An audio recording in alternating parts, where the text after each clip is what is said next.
আমি ওই পলিটিক্স রাজনীতি করতেই বসিনি এখানে। কিন্তু আপনি জামাতের কথা বলেননি, শুধু বিএনপির কথা বলছেন। তো এই সবার কথা বলছি, আপনি আমি রিপিট করে শুনুন। না না শুনছি, জামাতের কথা আমি বলছি বলেননি। সকল পলিটিক্যাল পার্টি, সকলের ভিতর নাম বিএনপির কথা বলে নিয়েছেন বিএনপি। কেন বলছি? সকল পার্টির মধ্যে কেন বলছি? বিএনপি ওইখানে বড় বড় রোল না না, একটা অপোজিশনকে আপনি বাদ দিবেন, এটা সমস্যা নেই। আপনি মনে করেন তাহলে জামাত অ্যাড করে দিছে, আপনি খুশি থাকেন, কোনো সমস্যা নেই। নেতা বদলায়, দল বদলায়, জন্ম নেয় নতুন দল, কিন্তু সাধারণ মানুষের ভাগ্য কি বদলায়? আশ্বাস আর প্রতিশ্রুতির ভিড়ে আমরা খুঁজবো বাস্তবতার প্রতিফলন। আমাদের কাজ প্রশ্ন করা, দেশ ও মানুষের স্বার্থে প্রশ্ন আমরা করেই যাব।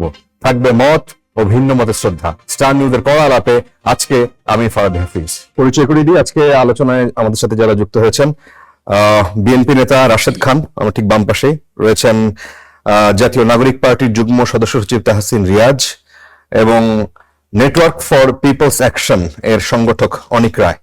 আপনাদের তিনজনকে স্বাগত জানাচ্ছি। আমরা যখন এই আলোচনা করছি, আমি গত রাতের একটা ঘটনা দিয়ে শুরু করি। ছাত্রলীগ আখ্যা দিয়ে মারধর, এটা ওই যে একটু আগে আমরা যেভাবে বলছিলাম যে দল বদলায়, দল চেঞ্জ হয়, সরকার চেঞ্জ হয়, কিন্তু এই ট্যাবু বা আখ্যা দিয়ে মার। ঢাকা বিশ্ববিদ্যালয়ের ঘটনাটা একটু বলি। যদি ছাত্রলীগ আখ্যা দিয়ে এক শিক্ষার্থীকে তুলে নিয়ে কয়েক দফায় তাকে মারধরের অভিযোগ উঠেছে এনসিপির ছাত্র সংগঠন, জাতীয় ছাত্র শক্তির নেতা কর্মীদের বিরুদ্ধে। আহত রাহিদ খান পাভেল, তিনি বিশ্ববিদ্যালয়ের দর্শন বিভাগের 20-21 শিক্ষাবর্ষের এবং মুক্তিযোদ্ধা জিয়াউর রহমান হলের আবাসিক শিক্ষার্থী। রাহিদের অভিযোগ হচ্ছে যে ছাত্র শক্তির কয়েকজন নেতা কর্মী তাকে ক্যাম্পাস এবং থানার ভেতরে ইট, বেল্ট এবং মোটরসাইকেলের লক দিয়ে আঘাত করেছে। রাহিদ জানিয়েছেন তাকে প্রথমে এসএম হলের সামনে এবং পরবর্তীতে ভিসি চত্বরের সামনে রিকশা থেকে নামিয়ে মারধর করা হয়। এরপর কাজী নজরুল ইসলামের সমাধির সামনে এবং শাহবাগ থানার সামনে তাকে মারধর করা হয়। তার দাবি, থানার ভেতরে যখন তিনি ছিলেন তখন তাকে মারা হচ্ছিল, তখন পুলিশ তাকে রক্ষা করেছে। তাহসিন রিয়াজ, আপনাকে দিয়ে যে ছাত্রলীগ আখ্যা দিয়ে নির্যাতন মারধর আর আওয়ামী লীগ আমলে ছাত্র শিবির আখ্যা দিয়ে মারধর নির্যাতনের মধ্যে আপনি কোনো পার্থক্য দেখেন? আন্তরিকভাবে ধন্যবাদ জানাচ্ছি যারা আমাকে শুনতে পাচ্ছেন। আমার সাথে আমার অত্যন্ত শ্রদ্ধার ভালোবাসা দুজন সমালোচক আছেন এবং যারা দেখছেন।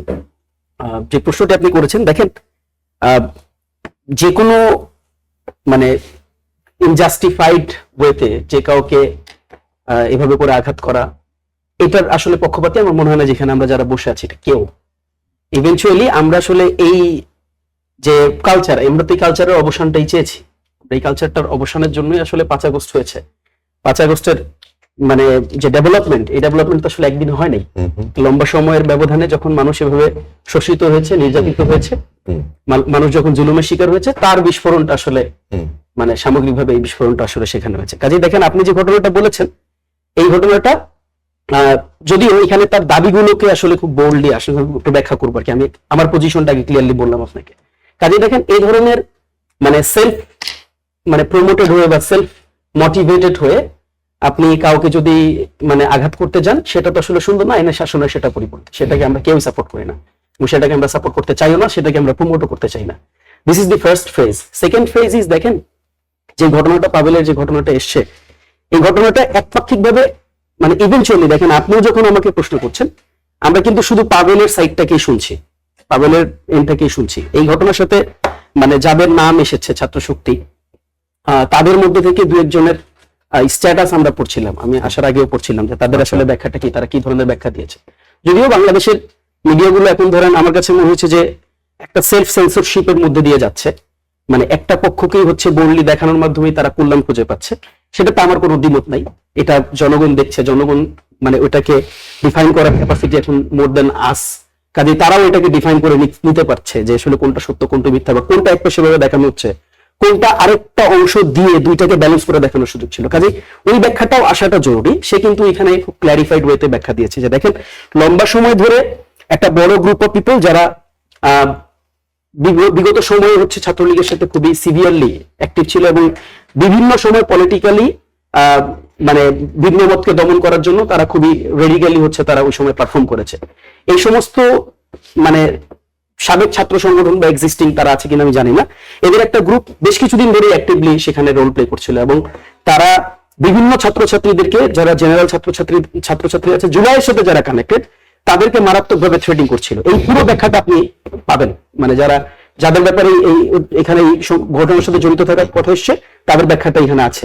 কাজে তারা কিন্তু এটা খুব একদম করে দিয়েছে, মানে তারা কিন্তু ডকুমেন্টেড করে দিয়েছে। তারাও স্ক্রিনশট বিভিন্ন ছাত্রছাত্রীদেরকে কিভাবে করে তারা হুমকি ধামকি দিয়েছে এই ভাষায়, যে আমরা কিন্তু ফিরে আসতেছি, আমরা ফিরে আসলে কিন্তু দেখে নিব টাইপ একটা ব্যাপার স্যাপার তৈরি হয়েছে আর কি। তো এই যে পাবেন, দেখেন আমি কিন্তু দুইটা ন্যারেটিভ বলতেছি, আপনি একটা ন্যারেটিভ বলেছেন, আমি আরেকটা পাশের ন্যারেটিভ বলছি, আমার পজিশনটা আমি ক্লিয়ার করেছি এখানে। দুইটা ন্যারেটিভই জানার দরকার সবার।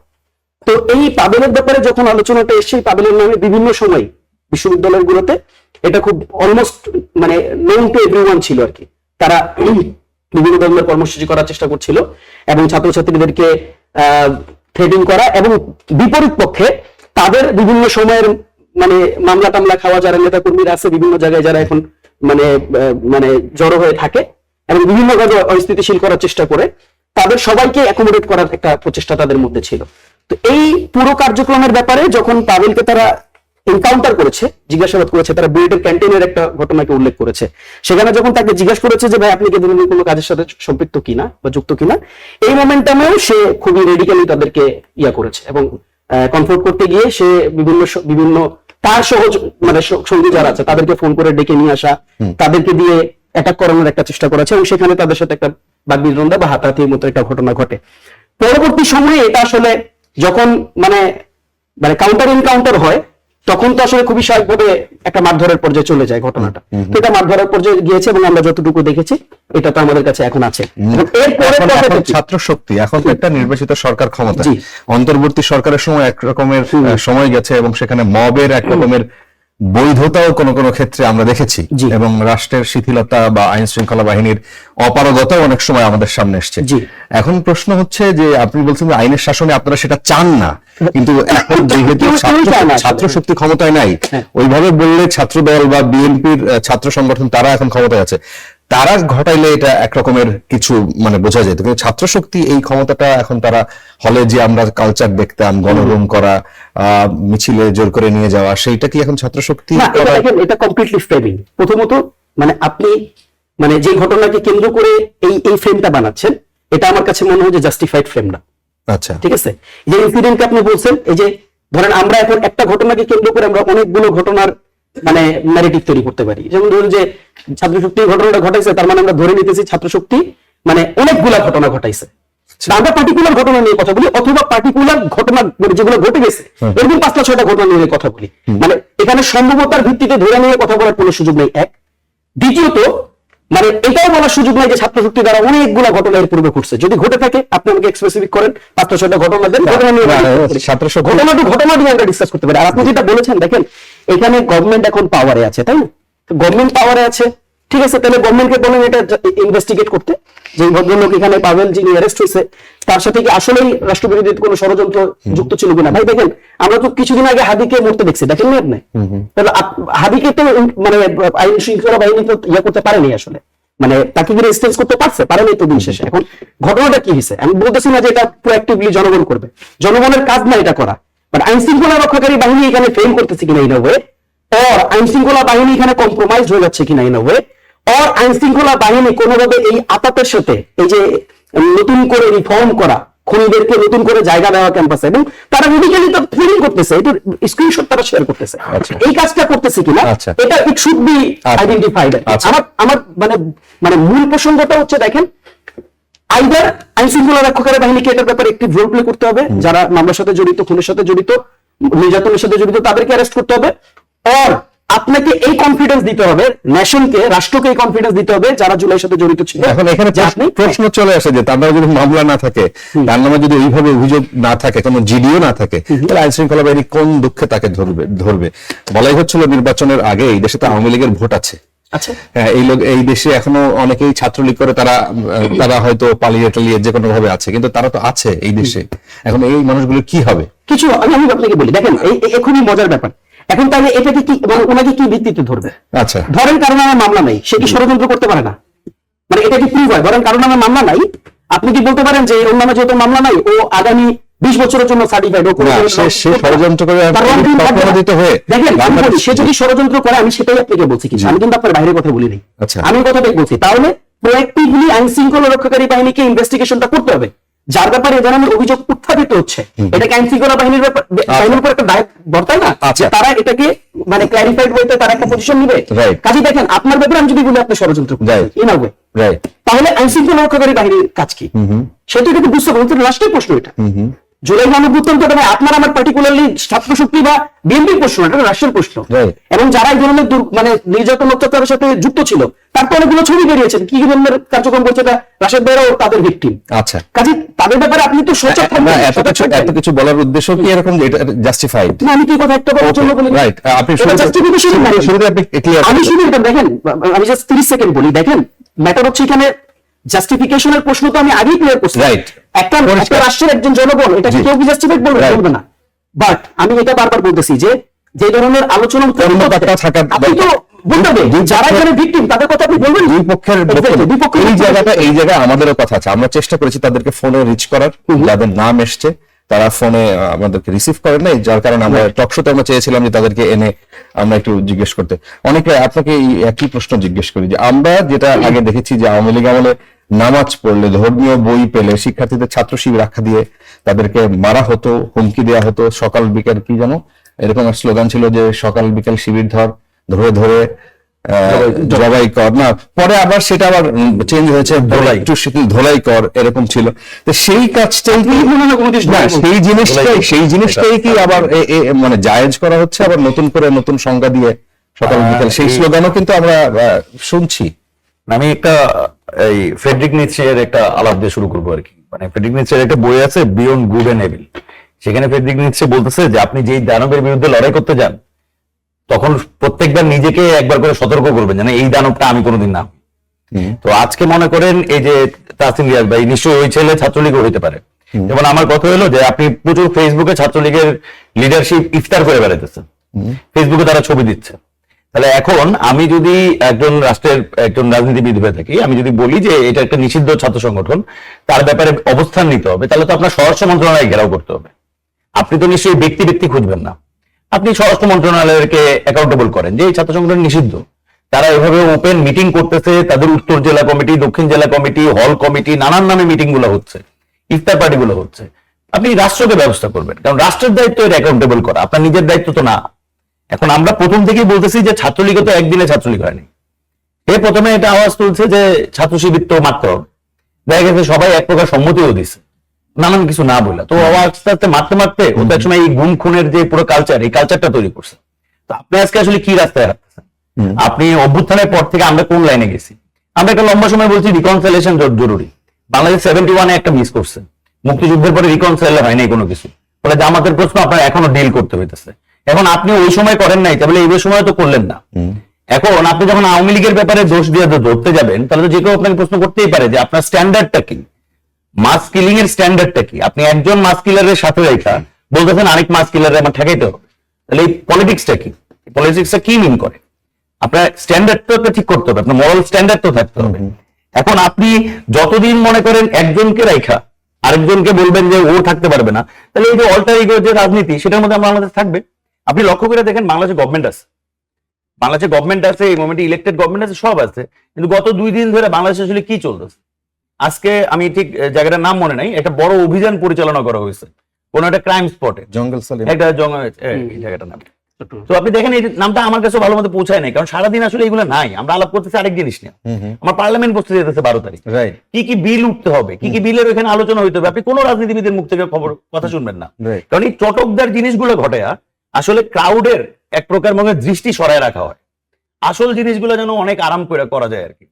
তো আপনি দেখবেন ওসমান হাদি মরে যাওয়ার পরে, ওসমান হাদির হত্যাকাণ্ডের পরে আমাদের গভর্নমেন্টের লোকজন হেলমেটের মধ্যে হাদির ছবি আঁকতেছে, হাদিকে নিয়ে বড় বড় স্ট্যাটাস দিতেছে, কিন্তু তাদের তো কাজ ছিল অপরাধীরে খুঁজে বের করা, তারা তো সেই কাজে মনোযোগ দিতে পারেনি, কমসে কম বলতে পারে নাই যে কি উপায়ে কাজটা হয়েছে, বা এই মোমেন্টে যে ওসমান হাদির যাদেরকে গ্রেফতার করা হয়েছে তারা আসলে এসে কার বয়ান বলবে? তারা তো নিশ্চয়ই গুটি, তাদেরকে নিশ্চয়ই কিছু টাকার বিনিময়ে গুলি করতে দেওয়া হয়েছে, তারা তো মাস্টার প্ল্যানার না, কিন্তু এটার সাথে তো বড় মাস্টার প্ল্যানার জড়িত। আপনি কি তাকে খুঁজে বের করবেন? আপনি তো ওই রাজনীতিতেই নাই, আপনি আবারও একটা নেগোসিয়েশনাল পলিটিক্স। ওসমান হাদির এখনো হত্যাকারীরা আসবে, এটাও বিএনপির জন্য, জামাতের জন্য, সবার জন্য বার্গেনিং পয়েন্ট, কি বলবে সে, কি বলবে না, নানান রকম জিনিসপত্র। কিন্তু আসলে কি হবে, বাংলাদেশের যে মূল ফোকাসিং পয়েন্ট, আপনি সোশ্যাল সিকিউরিটি যে এনশিওর করার কথা ছিল প্রত্যেকটা মানুষের, আপনি কিন্তু সেখান থেকে প্রতিনিয়ত প্রত্যেকদিন পিছিয়ে যেতেছেন। হুম। আমার কথা হলো, যদি কেউ অপরাধ করে সেটা জন্য পুলিশ আছে, পুলিশকে যদি আপনি অ্যাকাউন্টেবল না করতে পারেন, আপনি স্বরাষ্ট্রমন্ত্রীকে ধরেন। আপনি যদি স্বরাষ্ট্রমন্ত্রীকে অ্যাকাউন্টেবল না করতে পারেন, আপনি প্রধানমন্ত্রীকে ধরেন। আপনি প্রধানমন্ত্রী কার্যালয়ে ঘেরাও দেন, তার অফিসের সামনে গিয়ে বসে থাকে, আপনি মুভমেন্ট করেন। না, আমার তো কাজ পুলিশের না। আমি যদি এরকম একটা কোনো ঘটনাকে জাস্টিফিকেশন দিই বা নানান কারণ দ্বারা করাই, তাহলে তো কেউ একজন চুরি করার পরে তাকে গণপিটুনিতে হত্যা করে ফেলা, চুরি করে আসছে, ওটা তো অপরাধ, তাহলে গণপিটুনি হত্যা করাটা জায়েজ হয়ে যাবে। অপরাধ তো করছে, ওপেনলি অপরাধ করছে, বা একজন ডাকাত বা একজন ছিনতাইকারী। কিন্তু আপনি আসলে কি প্র্যাকটিস করতে চান? আপনি তাকে পুলিশের কাছে দিতে চান? আপনি কিরকম বাংলাদেশ আসলে চান? সেটা তো আসলে খুবই গুরুত্বপূর্ণ। ফ্রান্সে একটা মজা আছে যে কাউকে যদি যাবজ্জীবন দেওয়া হয়, 2 বছর পর পর ওকে সময় দেওয়া হয় যে 6 মাসের জন্য ওর বাসায় ঘুরে আসতে। তা আপনি তো নিশ্চয়ই ওইরকম একটা দেশে পৌঁছাতে চান। আপনি তো নিশ্চয়ই রাতের বেলা একটা ছেলেকে পাইলাম, ঝগড়াঝাটি হয়েছে, 3 দফা 4 দফা মারামারি হইলো, এবং ছেলেটা যদি অভিযোগগুলো শুনেন আর কি, ইট দিয়ে মারা হয়েছে, আপনার হেলমেট দিয়ে মারা হয়েছে, তারপর হইলো বেল্ট দিয়ে মারা হয়েছে, এই যে এত কিছুর বর্ণনা, এগুলো কার কাজ? আপনার যদি কোনো কিছু সন্দেহ হয়, আপনার পাশেই শাহবাগ খান, আপনি যান। সেগুলো আপনি করতেছেন না, আপনি কি করতেছেন? নিজের হাতে তুলে নিতেছেন। এখন আপনি এটা জায়েজ করবেন, যেহেতু আপনি প্রমাণ করবেন যে ও ছাত্রলীগ বা ও আওয়ামী লীগের সাথে ছিল, নানান কিছুতে আপনি প্রমাণ করবেন, এবং এটা আস্তে আস্তে চলতে চলতে আরেকদিন যখন বিরোধী মত যে থাকবে তার উপরে এটা এসে পড়বে, কারণ হিসাবটা তো তখন হয়ে যাবে বিরোধী মত দমন করো। আচ্ছা আচ্ছা, রাশেদ খান, আপনাকেও ঠিক একই প্রসঙ্গেই জিজ্ঞেস করি। মানে ছাত্রলীগ ক্ষমতার ব্যবহার করে, ধরেন আপনারা সবাই একই ক্যাম্পাসের, আমি সহ, যে এই জায়গায় ধরেন এই গেস্ট রুম কালচার, এই গণরুম কালচার, এই মিছিলে জোর করে নিয়ে যাওয়া, এই যে ইফতার পার্টি, বিভিন্ন রকমের আমরা এই পাওয়ার প্র্যাকটিস ছাত্র সংগঠনের আমরা দেখতাম। সেই জিনিস কি আপনার মনে হয় যে আবার ফিরবে ক্যাম্পাসে, অথবা কোনো না কোনো ওয়েতে ফিরছে? এখন ছাত্র শক্তি ক্ষমতায় নাই, ধরেন আপনার দল বিএনপি এখন ক্ষমতায় আছে, সেই ক্ষেত্রে তারাও কি ওই জিনিস ফিরে আনার চেষ্টা করবে, নাকি এই এই ঘটনা এর সাথে কোনো কিছু মিলাইতে পারেন কিনা? সবাইকে পবিত্র মাহে রমজানের শুভেচ্ছা। আমার দুজন সহ-আলোচক তারা তাদের জায়গা থেকে বক্তব্য রেখেছে। দেখেন, বিএনপি সরকার ক্ষমতায় আসার পরেই সরকারের পক্ষ থেকে বলা হচ্ছে যে আমরা আইনের শাসন প্রতিষ্ঠা করতে চাই, এবং এক্ষেত্রে সরকারি দলের পাশাপাশি যারা অপোজিশনে রয়েছে তাদের সহযোগিতা প্রত্যাশা করা হয়েছে। এবং এই লক্ষ্যে জনাব তারেক রহমান স্ব-উদ্যোগে তিনি কিন্তু যারা বিরোধী দলের জায়গায় রয়েছে তাদের বাড়িতে গিয়েছেন, কথা বলেছেন, এবং তিনি সর্বোচ্চ আন্তরিকতা প্রদর্শন করার চেষ্টা করছেন। আইনের শাসন যদি বাংলাদেশে কায়েম করতে হয়, শুধুমাত্র বিএনপি চাইলেই সেটা আসলে পারবে না। এজন্য জামাত ইসলাম সহ অন্যান্য দল তাদেরও সহযোগিতা দরকার। যে কারণে জনাব তারেক রহমান যখন ইসলামী আন্দোলন বাংলাদেশের আমিরের সাথে কথা বললেন, তখন তাদের পক্ষ থেকে কয়েকটি প্রস্তাবনা দেওয়া হলো। তখন জনাব তারেক রহমান বললেন যে আপনারা আন্দোলন করার আগে একটু আলোচনা করে নিন সরকারের সাথে। আমার কাছে মনে হয় যে যারা অনেক ভাই বললেন যে এই যে পাশে আপনার শাহবাগ থানা, আপনার যদি মনে হয় যে কেউ অপরাধী, আপনি পুলিশকে ফোন দেন, অথবা আপনি তাকে সেখানে রাখেন, সে সেখানে থাকলো, পুলিশ আসা পর্যন্ত আপনি সেখানে অপেক্ষা করেন যাতে সে পালিয়ে যেতে না পারে। কিন্তু আপনি যখন নিজে তাকে পেটাবেন, রক্তাক্ত করবেন, মারবেন, সেটা আসলে আইনের শাসন প্রতিষ্ঠা করতে পারে না।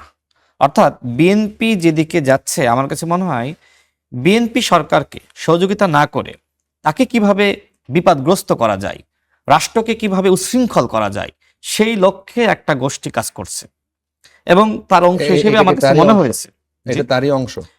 অবশ্যই তার অংশ। কারণ আপনি স্বরাষ্ট্রমন্ত্রী আছে, থানা আছে, পুলিশ আছে, তাদের সহযোগিতা না নিয়ে আপনি কেন পুলিশ হলেন? আমরা তো দেখেছি যে ছাত্রলীগ তারা পুলিশের ভূমিকায় অবতীর্ণ হতো। নুরুল হক নূরকে, আমাকে, আমাদের নেতৃবৃন্দকে অসংখ্য সময় নির্যাতন করে পুলিশের হাতে সোপর্দ করেছে। এমনকি আমরা দেখেছি ছাত্র শিবির, তার মানে শেষ পর্যন্ত পুলিশের হাতে সোপর্দ করেছে, মানে এটাই তো একটা রকমের কালচার, একটা কালচার। এবং তার পুলিশের হাতে সোপর্দ করার আগ পর্যন্ত মানে মার নির্যাতন চলতো, তাই তো? একই তো কালচার, আমি তো সেই কথাই বলছি। মানে বুয়েটে যে ধরনের ঘটনা ঘটেছে, আমি ধরেই নিলাম যে সে ছাত্রলীগ করে, আমি আরো মেনে নিলাম যে সে অন্যায় করেছে, অপরাধ করেছে, কিন্তু ওই একই ধরনের অন্যায় যে জুলুমের শিকার আপনি হয়েছেন, সেই জুলুমের শিকার অন্য কেউ আপনার দ্বারা হতে পারবে না। যদি সে ধরনের পরিস্থিতি বা পরিবেশ আপনি তৈরি করেন, তাহলে আপনি কিভাবে রাষ্ট্রে পরিবর্তন করবেন?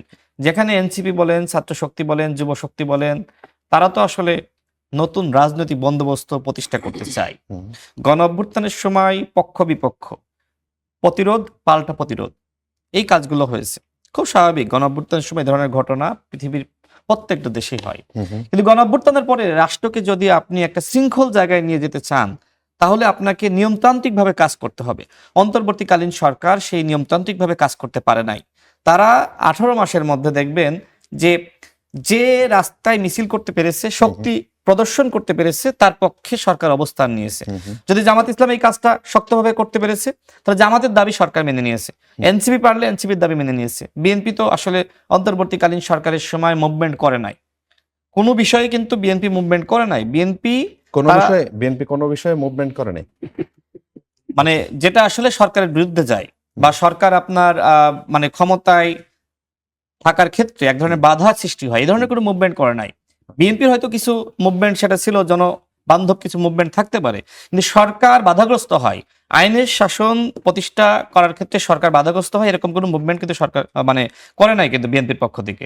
আপনি বলতে পারেন যে বিভিন্ন সময় হয়তো বিএনপির একজন নেতার সাথে এনসিপির একজন নেতার দ্বন্দ্ব, সেটা নিয়ে হয়তো পক্ষ বিপক্ষ বিভিন্ন জায়গায় সংঘর্ষ হয়েছে, তর্ক বিতর্ক হয়েছে, কিন্তু দলগতভাবে বিএনপি তো এই ধরনের কোনো মুভমেন্ট করে নাই, যেটা জামাত ইসলাম করেছে, এনসিপির পক্ষ থেকে করা হয়েছে। আমি সেই কথাই বলছি।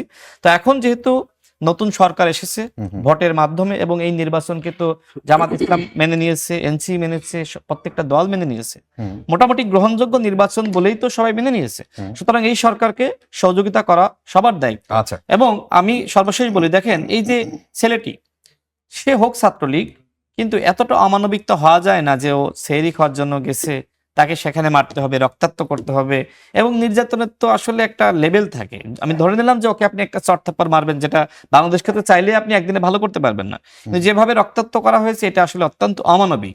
এবং আর একটা ঘটনা আপনি দেখেন যে 7ই মার্চের ভাষণ সম্ভবত একজন শিক্ষার্থী ফেসবুকে পোস্ট করেছিল, যে কারণে সম্ভবত তার উপরে তার নামে মামলা হয়, নাকি তাকে ধরে সম্ভবত থানায় সোপর্দ করা হয়। সেটা তো আরেক ঘটনা, ওই যে ইমি সহ না, আমি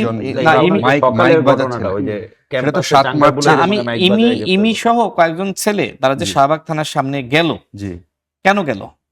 আমি যতটুকু শুনেছি যে একটা ছেলে ফেসবুকে না, ও এই চাঙ্গারপুল মোড়ে 7ই মার্চে ভাষণ বাজাইতেছিল, পুলিশ গ্রেফতার করে নিয়ে আসে। আমি সেটাই বলছি যে এই যে 7ই মার্চের ভাষণ বাজাচ্ছিল, তাকে গ্রেফতার করে আনলো, সম্ভবত এটার প্রতিবাদ করার জন্যই সেখানে গিয়েছিল, আমি যতটুকু তথ্য পেয়েছি। এখন সে কিন্তু 7ই মার্চ মানে ভালোবেসে বা ওই আপনার ওই ভাষণ বাজানোর জন্য সেখানে যায়নি, একটা প্রতিবাদ করার জন্য। যে এই ছেলেটা ঠিক আছে, 7ই মার্চের ভাষণের প্রতি অনেকের ভালোবাসা থাকতে পারে। শেখ মুজিব 71-এর আগে 72 পর্যন্ত এক ধরনের রূপ ছিল, তারপরে আরেক ধরনের রূপ ছিল, সেটা নিয়ে আপনার তর্ক বিতর্ক থাকতে পারে। কিন্তু যে সময় 7ই মার্চের ভাষণ, ওই সময়কার প্রেক্ষাপটে এদেশের মানুষ তো ওই ভাষণকে গ্রহণ করেছিল। সুতরাং ওই ভাষণের প্রতি অনেকের আবেগ অনুভূতি থাকতে পারে।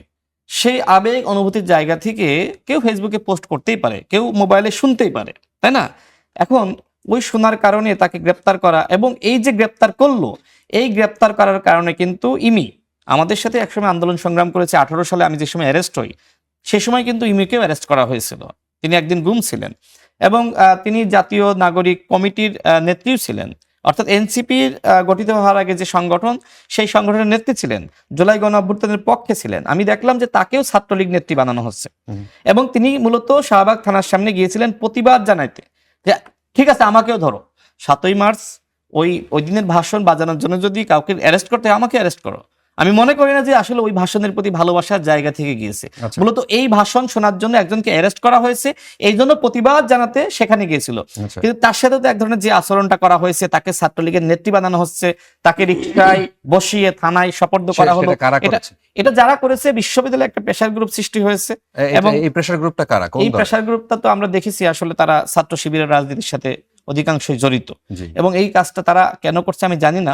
আমার কাছে মনে হয় যে তাদের যদি কোনো অভিযোগ অনুযোগ কারোর ব্যাপারে থাকে, তারা থানায় মামলা দিতে পারে, এবং প্রশাসন তদন্ত করুক, তার ভিত্তিতে ব্যবস্থা গ্রহণ করুক। কিন্তু তারা নিজেরা যেভাবে আইনের মানে আইনের শাসন নিজেরা করতে চাচ্ছে, মানে ওই ছাত্রলীগ যেটা করেছিল পুলিশের ভূমিকায় অবতীর্ণ হওয়া, এখন যদি কেউ কোনো মানে ছাত্র সংগঠন বা নেতৃবৃন্দ ওই পুলিশের আচরণটা করতে চায়, তাহলে তো আসলে এই রাষ্ট্র কখনোই সুশৃঙ্খল হবে না। আপনি ছাত্র দলের ব্যাপারে যে প্রশ্ন করেছেন, আমি একটু শেষ করি। আমি আবার আসবো, আপনার কাছে আসবো। আচ্ছা, আমি 30 সেকেন্ডে শেষ করি।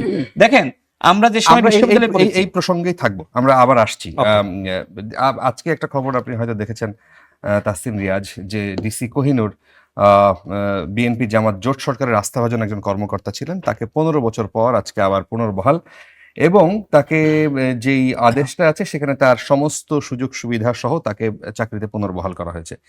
এই খবর যখন গণমাধ্যমে আসছিল, আমি একটা কমেন্টের দিকে খেয়াল করছিলাম। একজন লিখেছেন যে ডিসি কোহিনুর মিয়ার মতো একসময় হারুন বিপ্লবরাও চাকরিতে ফিরবেন। আপনার কি মনে হয় যে ডিসি কোহিনুর মিয়া আর হারুন বিপ্লবদের পরিণতি কি একই, নাকি সরকার ভুল করে বরখাস্ত করবে আর জনগণ অর্থ অপচয় হবে, নাকি এটাই জনগণের পরিণতি, নাকি এটাই হচ্ছে বাংলাদেশের কালচার বা এটাই চলতে থাকবে? না, এটা খুবই খুবই সিগনিফিকেন্ট। দেখেন, প্রথমত হচ্ছে ডিসি হারুন, মানে এই ডিবি হারুন আর কি, sorry, DB Harun, exactly DB Harun এই পুরো বিপ্লব চলমান অবস্থায় বা তার আগের পরে অবস্থায় সে আসলে কি ধরনের রোলে ছিল, তার অ্যাক্টিভিটি কি ছিল, সে রাষ্ট্রের জনগণের বিরুদ্ধে কি ধরনের অবস্থান নিয়েছে, সে তার পুরো ল এনফোর্সমেন্টকে কিভাবে ব্যবহার করেছে। এবং আপনি দেখেন, খুবই দুইটা ঘটনাকে আমরা কি হয় সবসময় হচ্ছে ধরেন দুইটা ঘটনাকে মিলাই ফেলি, কিন্তু দুইটা ঘটনা তো ভাই মিলানের মতন না। আচ্ছা, আমি আপনাকে ঘুরায় প্রশ্ন করি, ধরেন ডিসি কোহিনুর কি স্বৈরাচারী শাসন ব্যবস্থাকে সার্ভ করছে?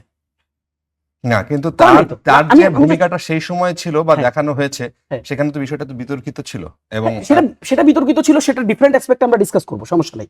আপনি আমাকে একটু স্পেসিফিক জিজ্ঞেস করেন, আমি সেটা নিয়ে রিপ্লাই দিব না, সমস্যা নেই। কারণ আমি দুইটা ঘটনাকে পার্টিকুলারলি দেখি, আলাদা আলাদা করে দেখি, নাহলে তো আপনি ইমেজ পাবেন না ভাই। দুইটা কমপ্লিট ডিফারেন্ট ইনসিডেন্ট। তো আপনি দেখেন ডিবি হারুন কমপ্লিটলি একটা স্বৈরাচারী শাসন ব্যবস্থাকে টিকায় রাখার জন্য একটা দলীয় কর্মী হিসাবে রোল প্লে করছে। এখানে কিন্তু একটা মানে খুবই সফিস্টিকেটেড একটা পয়েন্ট আছে, সেটা হচ্ছে যে সে স্বৈরাচারী শাসন ব্যবস্থার ডাল হিসাবে সে ব্যবহৃত হয়েছে। এখন কোহিনুর কি সেম অ্যাসপেক্টে ছিল? অ্যাসপেক্টে ছিল না। First point number 1। Second point number নিয়ে আপনি আলাপ করি।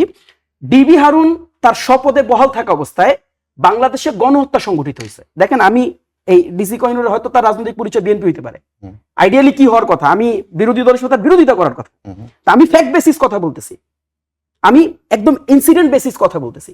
কাজে সেকেন্ড ইনসিডেন্ট ধরেন, ডিবি হারুন স্বপদে বহাল থাকা অবস্থায় ওই রাষ্ট্রের জনগণের 1600 থেকে 1700 জনগণকে গুলি করে হত্যা করা হয়েছে, এবং ডিবি হারুনের রেকর্ড আপনি শুনে দেখেন, ফাঁস হয়েছে ওবায়দুল কাদেরের সাথে, কিভাবে করে তাকে মানে সে কিভাবে করে একদম ডিরেক্টলি কমান্ডিং অফিসার হিসেবে সেখানে রোল প্লে করছে, কিভাবে কমান্ডিং অফিসার হিসেবে রোল প্লে করছে। এবার আসেন তৃতীয় ঘটনায়। সে প্রথমত মানে আপনি দেখেন, খেয়াল করে তার যে ব্যক্তিত্ব, তার যে পার্সোনালিটি, সে পার্সোনালিটির জায়গায় দাঁড়ায় থেকে তার মানে শপথে চাকরি করার ওই সময়টাতে সে তার অধিকার হারাইছে।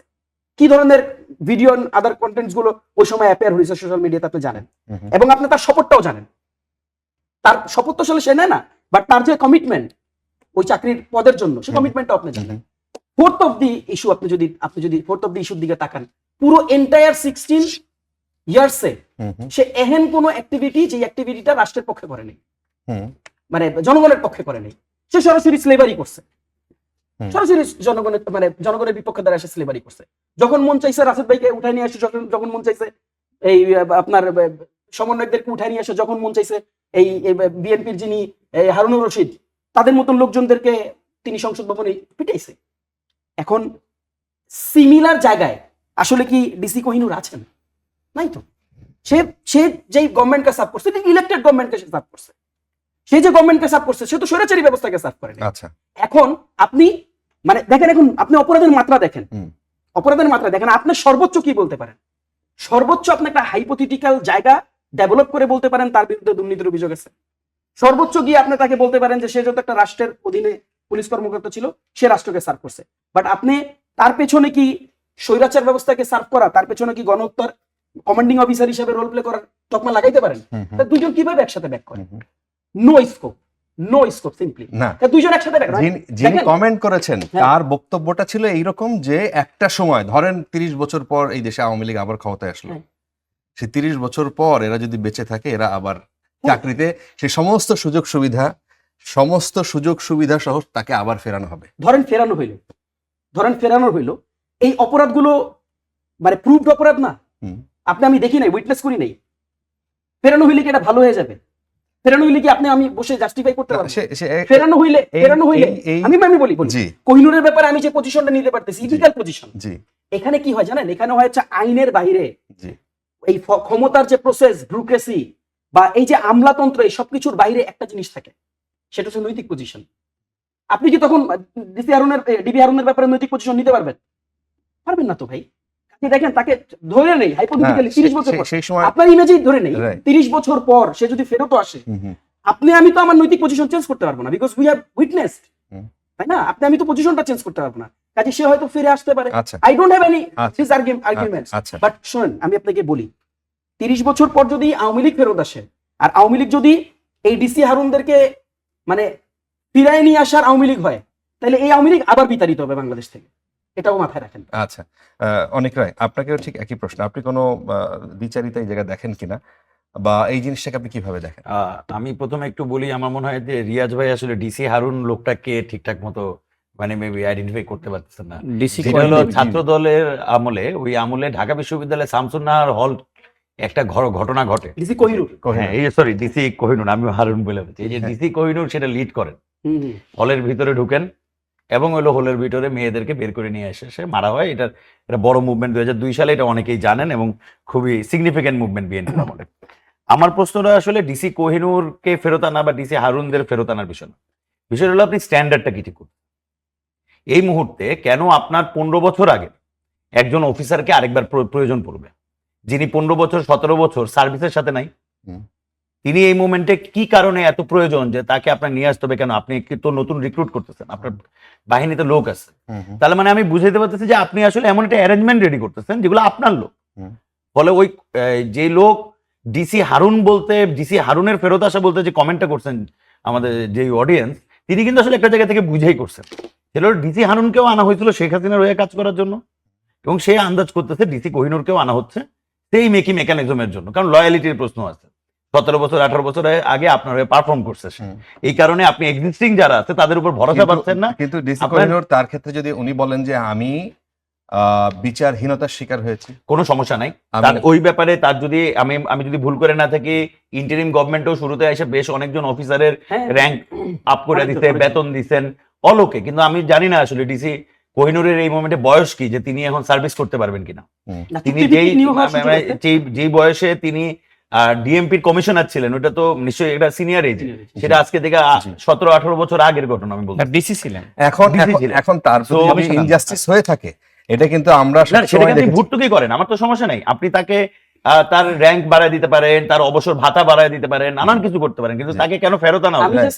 আপনি নিশ্চয়ই মানে ডিসি কোহিনুরকে তো ইন্টারিম গভর্নমেন্ট আনে নাই, আনছে এটা পলিটিক্যাল গভর্নমেন্ট। আর পলিটিক্যাল গভর্নমেন্ট কখন এরকম একটা ডিসিশন নেয়? পলিটিক্যাল গভর্নমেন্ট তো নিজের লোকটাই বসাইতে চায়। ইন্টারিম গভর্নমেন্টের হয়তো বা নিজের লোককে আসলে সে জানতো না, সে কোনো সময় জামাতের উপর ব্যাংক করে, কখনো বিএনপির উপর ব্যাংক করে, এইভাবে করে চলতেছে। কিন্তু এটা পলিটিক্যাল গভর্নমেন্ট তো আর এইভাবে হসপস ভাবে চলে না। পলিটিক্যাল গভর্নমেন্ট একটা বড় কাউকে যদি এরকম পুনরায় ফেরত নিয়ে আসে, তার মানে এই পলিটিক্যাল গভর্নমেন্টে কোনো না কোনো ইন্টেনশন আছে। এখন একটা গুরুত্বপূর্ণ বিষয় হলো কি, আপনি মনে করেন ডিসি কোহিনুরদের এই ফেরত আসা, বা মূল কথা হলো যে আমরা আসলে কোনো কিছু পরিবর্তন করতে পারছি কিনা। আমরা তো আসলে বেসিক্যালি কোনো পরিবর্তন করতে পারিনি। এখানে ভাই একটা কথা বলছেন যে আওয়ামী লীগ যদি ফেরত আসে বা ডিসি, আমরা তো আই উইটনেস মেলে অনেক কিছু, জামাত বাংলাদেশে পলিটিক্স করতেছে, জামাত একসেপ্টেড হয়েছে না, করতেছে না পলিটিক্স। তাহলে আপনি কোন অ্যাঙ্গেলে বলতে পারতেছেন যে আওয়ামী লীগ একসেপ্টেড হবে না? মানে আপনি ভাই একটা নৈতিক পজিশনের কথা বলছেন, আমি ওই নৈতিক পজিশন থেকে প্রশ্নটা করতেছি, কোন নৈতিক পজিশন সেটা?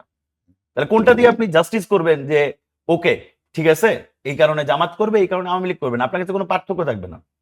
এখন ফলে আওয়ামী লীগের ফেরত তো আসতেই পারবে, যতদিন আপনি জামাতকে এখানে রিকনসাইল না করে রাখবেন, আওয়ামী লীগ ফেরত আসবেই। কারণ আপনি আওয়ামী লীগের মজলুম বানাবেন না।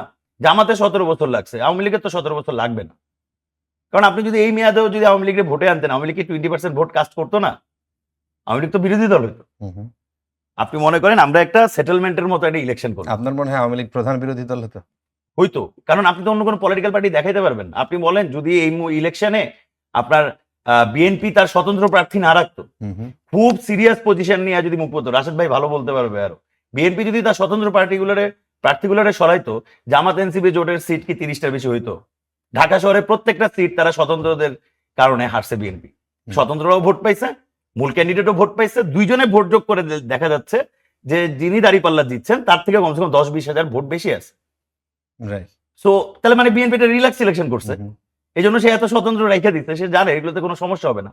ইলেকশনটা তো এইভাবে হয়েছে, জি। মানুষের ভোট দিতে হয়। জি। এবং ওই যে আমার একজন আমার ওই ভাই এখানে আছেন, ভাইরেও একটা কথা বলি, সেটা হলো বিএনপি আসলে বুঝতে পারতেছে না সে কিভাবে ইলেকশন জিতছে বা কারা তারে ভোট দিচ্ছে। এই নুরুল কবির ভাই এটা খুবই গুরুত্বপূর্ণ কথা বিএনপির ইলেকশনে বলছে, যে মানুষ আসলে এবার রুমাল দিয়ে মুখ চাপা গিয়া ধানের শীষে ভোট দিয়ে আসছে, সে আসলে ধানের শীষে ভোটটা দিতে চায় না। এর ফলে ধানের শীষের যেই মানে কার্যক্রম আফটার ইলেকশন, যেভাবে সে মনে করেন যে প্রথম দিন খুব পোস্ট পাস নিল তাদের লিডারশিপ বা তাদের মন্ত্রীরা, কিন্তু সেই পারফরমেন্স কিন্তু প্রশাসনের মধ্যে নাই। প্রশাসনের মধ্যে থাকলে আপনি এই যে গত 2 দিন ধরে ক্যাম্পাস এলাকায় যা ঘটতেছে সেগুলো কোনো কিছু ঘটতো না। সেটা পুলিশ আছে, এটা একটা ক্যাম্পাস এলাকা, এটা তো খুবই গুরুত্বপূর্ণ, পাশে বইমেলা চলতেছে। জি। তো এই জায়গার মধ্যেও আমরা কিন্তু লক্ষ্য করতে পারি যে প্রশাসনের আসলে ওই ভূমিকাটা নাই। আচ্ছা, আচ্ছা, রাশেদ খান, আপনি সংসদে রাষ্ট্রপতির ভাষণ প্রসঙ্গে আপনি একটা কথা বলেছেন। সেখানে সংসদ অধিবেশন কোনোভাবেই বর্তমান রাষ্ট্রপতির ভাষণ দিয়ে শুরু হতে পারে না বলেছেন। জনগণ তো সেটিই চেয়েছিল, কিন্তু 8 আগস্টের রাষ্ট্রপতির হাতে শপথ নিয়ে রাষ্ট্রপতির পুনর্জীবন দেয়া হয়েছে বা বৈধতা দেয়া হয়েছে। জনগণ কি সেটা চেয়েছিল? আপনারাই তো তাকে ভাষণ দেওয়ার সুযোগ করে দিয়েছেন। প্রশ্ন হচ্ছে যে 8 আগস্ট রাষ্ট্রপতির হাতে শপথ নিয়ে রাষ্ট্রপতির পুনর্জীবন বা বৈধতা কারা দিয়েছে আসলে? নিশ্চয়ই আপনিও জানেন, আমিও জানি, আমরা সবাই জানি। না, সেটা একটু ঝেড়ে কাশলে আমরা একটু জি, বুঝি আমি আর কি বিষয়টা। জি, আমি পুরোটা বলি। নিশ্চয়ই এই রাষ্ট্রপতিকে, তার সম্পর্কে আমরা সবাই জানি এবং তাকে আসলে জনগণ চায় কি চায় না সেটাও জানি। কিন্তু আপনি যখন তড়িঘড়ি করে সংবিধান মেনে, যে সংবিধান শেখ হাসিনা অসংখ্যবার সংশোধন করেছে, মানে তাদের ভাষায়, এবং এই রাষ্ট্রপতি অত্যন্ত শেখ হাসিনার নতজন ছিল, তার হাতে আপনি শপথ নিলেন। নেওয়ার পরে 6 মাস, 1 বছর পরে এসে আপনি বলছেন যে সংবিধান বাতিল করতে হবে, স্থগিত করতে হবে।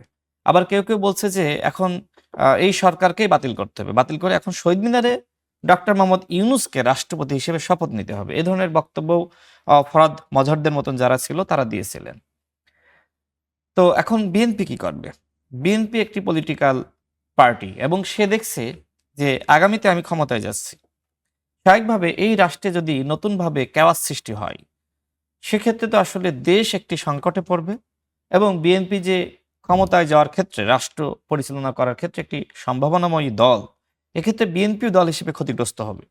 তাহলে যেহেতু ওই সময়কার বৈষম্য বিরোধী ছাত্র আন্দোলনের নেতৃবৃন্দ বলেন আর বর্তমানে এনসিপি নেতৃবৃন্দ বলেন, তারা যেহেতু আসলে এই রাষ্ট্রপতির হাতে শপথ নিয়েছে সংবিধান মেনে, সুতরাং বলা যায় একটা পলিটিক্যাল পার্টি হিসেবে যাদের রাষ্ট্র পরিচালনা করার অভিজ্ঞতা আছে, তারা 1 বছর পরে এসে বলতে পারে না যে তারা যে দাবি করছে এই দাবির সাথে আমি একমত।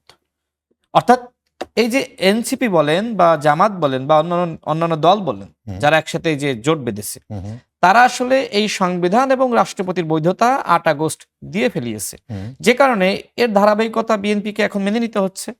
এখন বিএনপি স্বাভাবিকভাবে যেহেতু ওই সংবিধান মেনেই রাষ্ট্র পরিচালিত হচ্ছে, বিএনপি তো এখন আসলে আইনের বাইরে গিয়ে কথা বলতে পারবে না। আপনি নিশ্চয়ই চান আইনের শাসন, তো আইনের শাসন তো একটা পুস্তক মেনে, মানে সংবিধান মেনেই তো আপনাকে রাষ্ট্র চালাইতে হবে। এখন আপনি তো বিএনপিকে যদি বলেন যে না সংবিধান মানা যাবে না, বিএনপি তো বাস্তবতার আলোকেই চলবে, আইনের আলোকেই চলবে। আপনি হয়তো ক্ষমতায় যাননি, আপনি আবেগতাড়িত হয়ে কথা বলতে পারেন। আপনি আবেগতাড়িত হয়ে কথা না বললেও আপনি তো সংবিধান মেনেই সবকিছু করছেন নাকি? Existing বিএনপি সংবিধান। সেটাই করছে। তাহলে রাষ্ট্রপতির ভাষণ দিয়ে শুরু হতে পারে না বলছেন। না, এখন আমি- আপনি 8 আমার আগস্ট, কথাটা আপনি খেয়াল করেন, আমি বলছি জনগণ চেয়েছিল জি যে ওই সময়কার বাস্তবতায় আমি ফিরে গিয়েছি।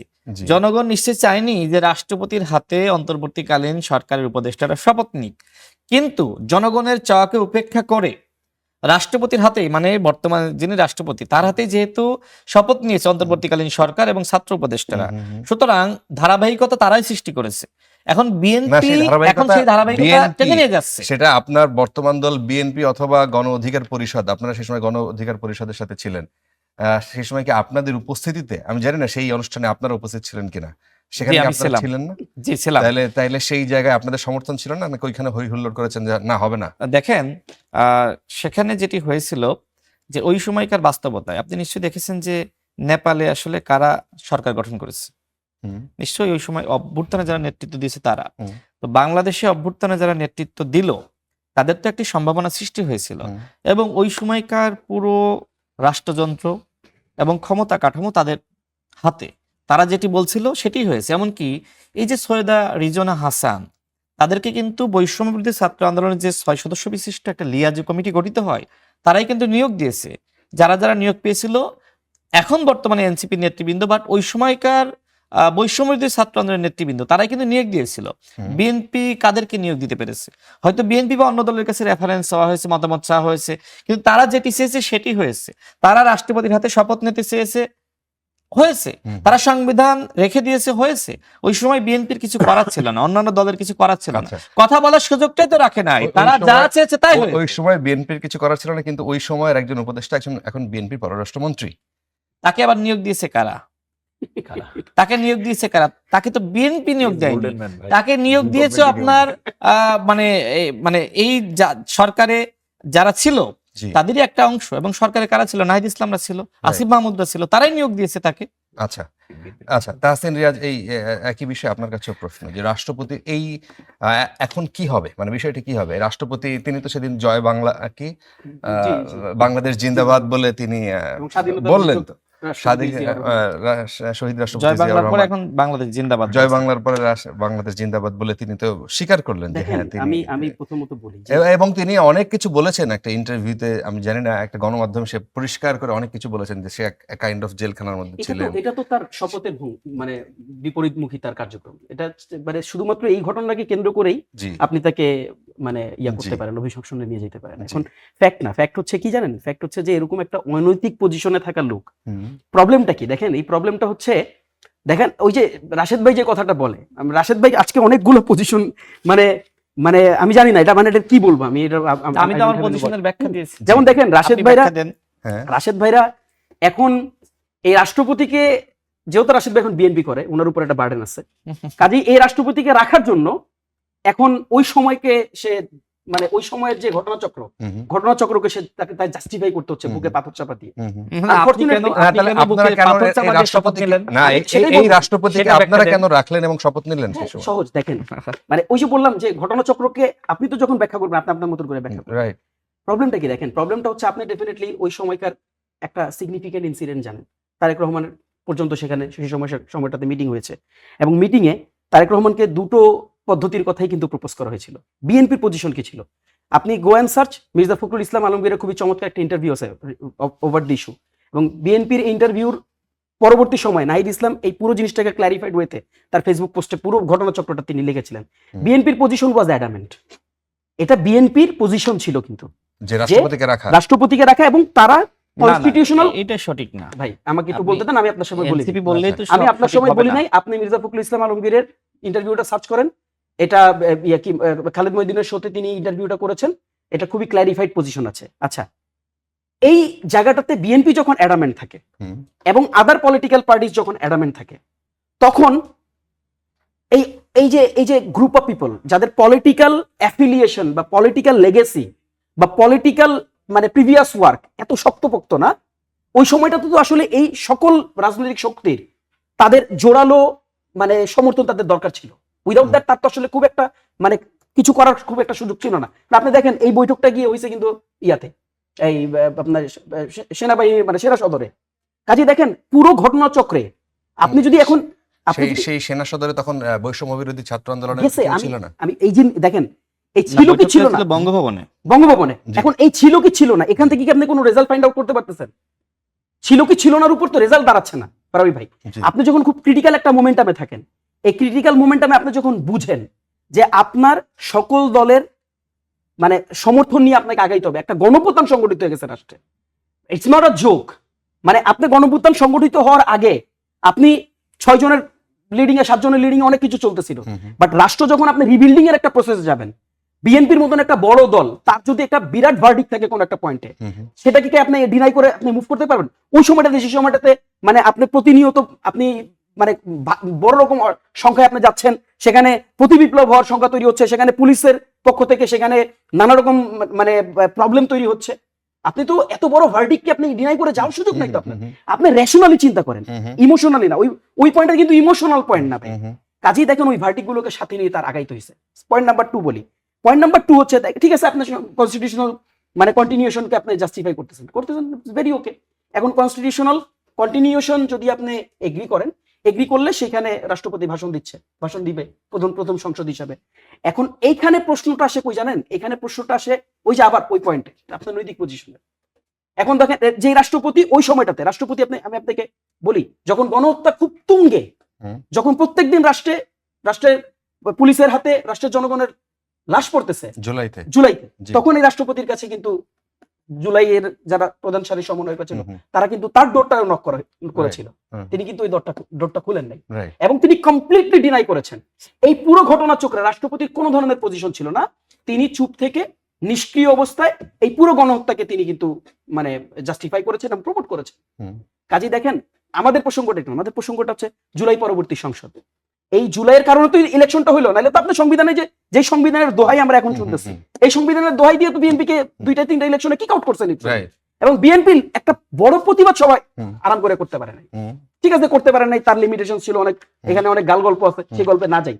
সেই বিএনপি যখন এই জুলাই পরবর্তী একটা পার্লামেন্টে যায়, সেই পার্লামেন্টে আসলে এই যে রাশেদ ভাই তো মনে কষ্ট নিয়ে বলছে, রাশেদ ভাই সাথে আমার দ্বিমত নাই, রাশেদ ভাই বিএনপি করে না চাইলেও তাকে বিএনপি কে ডিফেন্ড করতে হয়। এখন দেখেন রাশেদ ভাই কিন্তু চাইতেছে না, বুঝেন পজিশনটা বুঝেন। রাশেদ ভাই কি বলছে আপনি পড়েন আবার লাইনটা। তিনি এখন জনগণের উপর চাপাই দিচ্ছেন। রাজনীতিতে তো এরকমই, রাজনীতি ধরেন আপনি যখন নিজে কিছু করতে পারেন না তখন ভাই জনগণ আসলে আপনি কি বলছেন পড়েন। ভাই তো বলছে, আমি তো স্পষ্ট বলেছি, আপনারা যেমনি ভাবে মানে এই যে সৈয়দা রিজওয়ানা হাসান যে বক্তব্য দেননি, তারপর আপনি বলতেছেন দিয়েছে, ঠিক একই ভাবে সৈয়দা রিজওয়ানা হাসান বুঝিনি কোন বক্তব্যের কথা উপদেষ্টা কোন বক্তব্য ওই যে উগ্রবাদী রাজনৈতিক সেটা নিয়ে আমরা আলোচনাই করতেছি। এটা তো ডিফারেন্ট টাইপের। আমি ওইটা কেন আর আপনি দেখেন আমি যে কথা বলি খলিল না সাহেবের কথা বললেন না, সেই দেখেন কথা আরেকটা প্রসঙ্গ আমি একটু বলি। ঠিক আছে, ওই প্রসঙ্গ নিয়ে আমার কোনো আলোচনা নেই, আপনি মানে আমার পুরো কোনো ভ্যালিডেশন নাই ওই প্রসঙ্গে।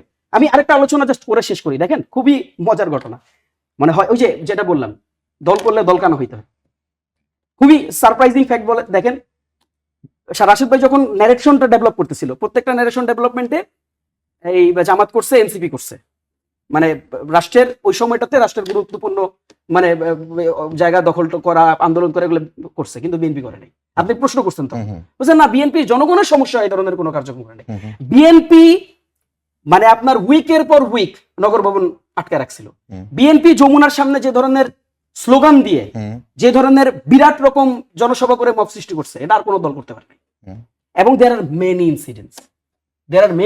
আপনি আর খলিলের ব্যাপারে বলবো ভাই, মানে মানে এটা আমাদের জন্য লজ্জায় লাগে এখন। মানে আপনি ধরেন এটা কথা মুখ দিয়ে বলছেন, পলিটিক্স করলে এই গুণ থাকতে হয়, নাইলে আসলে পলিটিক্স না। আপনি বলতেন খলিলকে যে কোনো মূল্যে। এখন নাহিদ বক্তব্য কি ছিল আপনার? সালাউদ্দিন ভাইয়ের বক্তব্য কি ছিল? সালাউদ্দিন ভাই খুবই বোল্ডলি কিন্তু স্টেট করছে খলিলের পজিশনটা ওই সময়টাতে, এবং তারা যে কোনো মূল্যে এটার পদত্যাগ চাইছেন। তারপর যখন লন্ডন বৈঠক অনুষ্ঠিত হয়, লন্ডন বৈঠকের একদিন আগেও খলিল ওয়াজ কমপ্লিটলি ধরেন ক্রিমিনাল পারসন, তাকে যে কোনো মূল্যে বাইর করতে হবে রাষ্ট্র থেকে, উপদেষ্টা থেকে খারিজ করতে হবে। ঠিক লন্ডন বৈঠকের পর পুরো সিনারিও এমন ভাবে ড্রামাটিক্যালি চেঞ্জ হলো, তখন খলিল থেকে ভালো মানুষ আর পৃথিবীতে ছিল না। এই খলিলকে আপনার এমন মানে অবস্থায় নিতে হইলো আপনার, যে এই খলিল একটা দিনের জন্য কিন্তু ক্ষমতা থেকে বাইরে নেই। খেয়াল করে দেখেন, তিনি উপদেষ্টা ছিলেন, তার পরবর্তী সময়ে বাংলাদেশ গভর্নমেন্টের সবচেয়ে গুরুত্বপূর্ণ। একটু অনেক ভাইকে সময় দিতে হবে, তার আগে আপনি ছোট্ট করে একটু বলেন যে নাহিদ ইসলামও ঠিক একই বিষয়ে এইভাবেই বলেছেন, আপনি যা বলেছেন তাই বলেছেন, যে 24শে জুলাই গণহত্যা ঠেকাতে কার্যকর ব্যবস্থা নেননি রাষ্ট্রপতি, এই জন্য তিনি গণহত্যার দায় এড়াতে পারেন না। এখন সেই সময় তিনি যে তার হাত থেকে, সেই রাষ্ট্রপতির হাত থেকেই যে উপদেষ্টা শিপের শপথ নিলেন, সেটার সময় তার নৈতিক অবস্থান দেখেন খুবই clear position, burden on everyone, burden on everyone. আপনি বলছেন সেই সময় বিএনপির শুধু বিএনপি বলি নাই, অবস্থানের কারণে আমি শুধু বিএনপি বলি নাই, আমি বলছি ওখানে প্রত্যেকটা পলিটিক্যাল ক্যারেক্টার ওই সময় কি ধরনের রোল ছিল, সেম বস্তু জামাত। আমি তো জামাতকে, আপনার মনে হয় যে আমি আপনার মতন রোল নিব ভাই, যে জামাতরে আমি বলবো জামাত ফেরত হয়ে গেছে, আমার জোট আছে দেখা, নেভার এভার ভাই। আমি ওই পলিটিক্স রাজনীতি করতেই বসিনি এখানে, কিন্তু আপনি জামাতের কথা বলেননি, শুধু বিএনপির কথা বলছেন, তো এই সবার জন্য কথা বললাম। বলছি, আপনি আমি রিপিট করে শুনুন। না না না, শুনছি জামাতের কথা আমি বলেন বলছি নাই। সকল পলিটিক্যাল পার্টি, সকলের ভিতর বিএনপির নামটা কথা বলে নিয়েছেন বিএনপি। কেন বলছি? সকল পার্টির মধ্যে শুধু কেন বলছি? শুধু বিএনপি ওইখানে বড় বড় রোল না না, একটা অপোজিশনকে আপনি বাদ দিবেন, এটা সমস্যা নেই, আপনি মনে করেন তাহলে জামাত অ্যাড করে দিছে, আপনি খুশি থাকেন, Okay, কোনো সমস্যা নেই। আমি খুশি। ফ্যাক্ট কি? হ্যাঁ, থ্যাংক ইউ। ফ্যাক্ট কি দেখেন, ফ্যাক্ট হচ্ছে যে আমি বারবার একটা জিনিস বলছি, আপনি সিনারিও ডেভেলপমেন্টটা দেখেন না ভাই, আপনি সিনারিও ডেভেলপমেন্টটা দেখেন, তাহলে আপনি উত্তরটা পেয়ে যাচ্ছেন। আচ্ছা, পরিষ্কার। অনেক ভাই, আপনাকেও ঠিক একই প্রশ্ন, যে এই জায়গাটার সমাধানটা আসলে কি দেখেন এখন? আপনি নৈতিকতার প্রশ্নে যদি ওইখানে বলেন যে হ্যাঁ রাষ্ট্রপতি এটা পারে না, আবার রাষ্ট্রপতি কে যদি অভিশংসন করা হয় এই ঘটনার পর, তারপরে কি হবে? তার নামে মামলা হবে? আমি একটা খুব সহজ কথা বলি আর কি, যে আপনি যখন 5 তারিখ থেকে 8 তারিখ অনেক ক্রুশাল ছিল, অনেক কাজ আপনি এই সময় করে ফেলতে পারতেন। এটা যখন আপনি করেন নাই, আপনি যখন সেই পুরাতন নৌকায় উঠেই গেছেন, আপনি তো সেই নৌকায় এখন চালাইতে হবে। আপনি বাইরে বসে ছোট মানুষের মতো কান্নাকাটি করতে পারেন যে না আমি খেলবো না, আমি খেলবো না, এটা উচিত হইতেছে না, উচিত হইতেছে না, বলতে পারেন। কিন্তু এখন তো এটা এইভাবেই চলবে, একটা রাষ্ট্র তো এইভাবেই ফাংশন করে। আপনার কাছে সুযোগ ছিল সেই 3 দিন, সেই 3 দিন বাংলাদেশে কোনো পুলিশ ছিল না, কিন্তু বাংলাদেশে কিন্তু কোনো হত্যার ঘটনা ঘটে নাই, ওই 3 দিনে মবের ঘটনা ঘটে নাই, কারণ মানুষ নিজে পাহারা দিচ্ছে। জি, মানে জনগণের পাওয়ার রাস্তায় ছিল। কিন্তু আপনি যখন সেই 3 দিনের পরে সেই পুরাতন রাষ্ট্র ব্যবস্থায় ফেরত গেলেন, তখন তো আর আপনি এখন এইগুলো বলে তো লাভ নাই। আপনার বাংলাদেশের যিনি প্রাইম মিনিস্টার বর্তমানে রয়েছেন তারেক রহমান, তিনি শপথ নিয়েছেন তো এই রাষ্ট্রপতির হাত দিয়ে। তিনি যে আজকে প্রধানমন্ত্রী, তাকে শপথ করেছেন রাষ্ট্রপতি। তো রাষ্ট্রপতি খুব স্বাভাবিকভাবে, আপনি এখন কিভাবে তাকে বক্তব্য দেওয়াবেন না? আপনি যদি এখন তাকে বক্তব্য না দেওয়ান, ওকে আজকের একটা পলিটিক্যাল কনটেক্সটে আপনি এটা তৈরি করলেন, কিন্তু এটা কি প্রেসিডেন্সিয়াল বা পার্লামেন্টেরিয়ান ওয়েতে এটা কি একটা গুড এক্সাম্পল? এটা তো একটা ব্যাড এক্সাম্পল। এটা নানান ভাবে প্রয়োগ হবে সামনের দিনে, নানান ভাবে নানান উপায়ে এগুলো এসে প্রয়োগ হবে। এটা একটা রেফারেন্স। এটা একটা রেফারেন্স, খুব গুরুত্বপূর্ণ রেফারেন্স হিসেবে থাকবে। তো এটা তো কোনো সুযোগ নেই। এখন আমাদের অভ্যুত্থান হয়েছে, অভ্যুত্থানের পরে আমরা নির্বাচন শেষ পর্যন্ত করতে পেরেছি, নির্বাচনের পরবর্তীতে একটা পার্লামেন্টারিয়ান গভর্নমেন্ট আসছে। তো আপনাকে সেই ধারাতে আসলে থাকতে হবে। আপনি এখন হুট করে আপনি পার্লামেন্ট বসার আগে আপনি এখন রাষ্ট্রপতিকে একটা অভিশংসন আপনি করতে পারেন, কিন্তু কে করবে? পার্লামেন্টার তো বুঝতে হবে। তো পার্লামেন্টের সেশন তো শুরু হইতে হবে। এখন বিএনপির যদি, এটা আমি জানি না, এটা রাশেদ ভাই আমার থেকে ভালো বলতে পারে, যে প্রথম অধিবেশনের এজেন্ডায় তার রাষ্ট্রপতি এজেন্ডা আছে কিনা, যে প্রথম এজেন্ডাতেই তার রাষ্ট্রপতিকে অভিশংসন করবে, ফলে তার বক্তব্য দেওয়ানোর কোনো এটা নাই। তো আমি যদি যতটুকু বুঝি, রিসেন্টলি তাদের মহাসচিব মির্জা ফখরুল ইসলাম আলমগীরের বক্তব্য তো শুনা যে রাষ্ট্রপতি তো মেয়াদ আছে, এখনই কে তো এত নতুন রাষ্ট্রপতি কে হবে এটা নিয়ে আলোচনা হচ্ছে। তার মানে হলো বিএনপি খুবই অদূর ভবিষ্যতে খুব তাড়াতাড়ি এই কাজটা করতেন না। এবং রাষ্ট্রপতি এতদিন পর যে ইন্টারভিউটা দিয়েছে, সেখানে তিনি বেশ খোশ মেজাজে আছেন, এখন একটু ভালো ভালো আছেন, তাকে একটু স্পেস দেওয়া হচ্ছে, সেটা একটা বক্তব্য পাওয়া কিন্তু এটা তার শপথের ভঙ্গ। এখন বাংলাদেশে তো আসলে শপথ রাইখা শপথের ভঙ্গ করাটাই একটা প্র্যাকটিস, আপনি তাকে কমন আপনি প্র্যাকটিস। তাকে কারাবন্দী করে এগুলো রাখতেন, সবগুলো জায়গাতে জবাবদিহি এটা করবেন। গুরুত্বপূর্ণ। জি, কিন্তু এটা তো এখানে আমি তাকে একটা ছোট বিষয় কি বলতে করলে চাই আর কি। আপনার মনে হইতো ভালো এত বড় একটা সিনারিও বাংলাদেশে মানে নানান কিছু চলতেছে, কিন্তু মূল আলাপটা আপনি যদি একটু লক্ষ্য করেন, এই খলিলুর রহমান প্রত্যেকবারই কিন্তু একটা নতুন নতুন আলাপ বাংলাদেশের বাজারে তিনি আনছেন। তিনি কিন্তু সবার আগে বলছিলেন যে আমরা আরাকান আর্মির সাথে যোগাযোগ করতে যাচ্ছি। আমরা বাংলাদেশ এই পর্যন্ত কোনো বিচ্ছিন্নতাবাদী সংগঠনের সাথে কখনো যোগাযোগ করে নাই। বাংলাদেশ রাষ্ট্র হিসেবে রাষ্ট্রের সাথে যোগাযোগ করছে, ওটা অফিসিয়াল। সেটা তিনি যখন প্রথম দায়িত্ব নিলেন এবং আরাকানে আমাদের বোম্বিং শুরু হইলো, তিনি এই কমেন্ট করছিলেন একটা ঢাকা ইউনিভার্সিটির প্রোগ্রামে উপস্থিত হয়ে। এই খলিলুর রহমান ইলেকশনের কয়েকদিন পরে, কিছুদিন আগে তিনি কিন্তু একটা কমেন্ট করছেন যে এই যে আমেরিকার সাথে যে বাণিজ্য ডিলটা হয়েছে, এই বাণিজ্য ডিলের সাথে দুই দলেরই প্রধানদের একটা সম্মতি ছিল। পরবর্তীতে জামাতের আমির ডক্টর শফিকুর রহমান মনে একটা বিশাল পোস্ট দিতেন যে তিনি কিছু জানেন না, নানান কিছু না। কিন্তু আপনি দেখবেন এই পার্লামেন্টে আমরা যদি একটা ডেমোক্রেটিক্যাল অবস্থায় থাকতাম, আমরা যদি আসলে মানুষের কথা ভাবতাম, তাহলে এই পার্লামেন্টে আমাদের ইস্যুগুলো কি হওয়ার কথা ছিল, আমাদের লাস্টের কয়েকদিনের রাজনীতিটা কি হওয়ার কথা ছিল। এতদিন পরে আমরা পার্লামেন্ট পাচ্ছি, যে পার্লামেন্টে গভর্নমেন্ট পার্টি বিরোধী পার্টি উঠবে, বিরোধী পার্টি তার এজেন্ডাগুলো বলবে, গভর্নমেন্ট পার্টি তার কথাগুলো বলবে, এবং এই আলোচনা বা এইগুলো আমাদের করার কথা ছিল। দেখেন আমরা 1 ঘন্টার মতো টকশো করতেছি, কিন্তু একটাবারও একটা কোনো কিছু জনগণের জন্য কিন্তু প্রোডাক্টিভ না, যে ফর জনগণের জন্য কিন্তু কিছু বলতেছি না আমরা। ফলে এই যে মনে করেন একটা রাজনীতির আমরা নতুন একটা স্পেকট্রামে ঢুকছি, যেখানে আমরা অনেক কথাবার্তা বলি, এখন হয়তো একটু ওবায়দুল কাদের বা আগের আমলের যারা নেতারা ছিল তাদের থেকে একটু স্মার্ট বলি, কিন্তু আসলে কিন্তু আপনি যদি দেখেন ভিতরে আসলে কোনো পার্থক্য নেই। ফলে এই পার্লামেন্ট যেভাবে চলবে, এবং খলিলুর রহমানের গুরুত্বপূর্ণ, আমি কিছুক্ষণ আগে একটা শব্দ বলছিলাম যে ইলেকশন এক প্রকার সেটেলমেন্ট ইলেকশন, সব পাওয়ারকেই খুশি করা হয়েছে। খলিলুর রহমান তো তারই উদাহরণ। খলিলুর রহমান এক পাওয়ারের ছিল, পরবর্তী পাওয়ারও তাকে বলছে ঠিক আছে তুমিও আমাদের সাথে পার্টে থাকো। আচ্ছা, আমরা একদমই শেষ পার্টে। আপনাদের 3 জনকে অসংখ্য ধন্যবাদ। দর্শক, আজকে কড়া আলাপ এই পর্যন্ত ছিল। যারা আমাদের সাথে ছিলেন, অনেক ধন্যবাদ আপনাদের সবাইকে।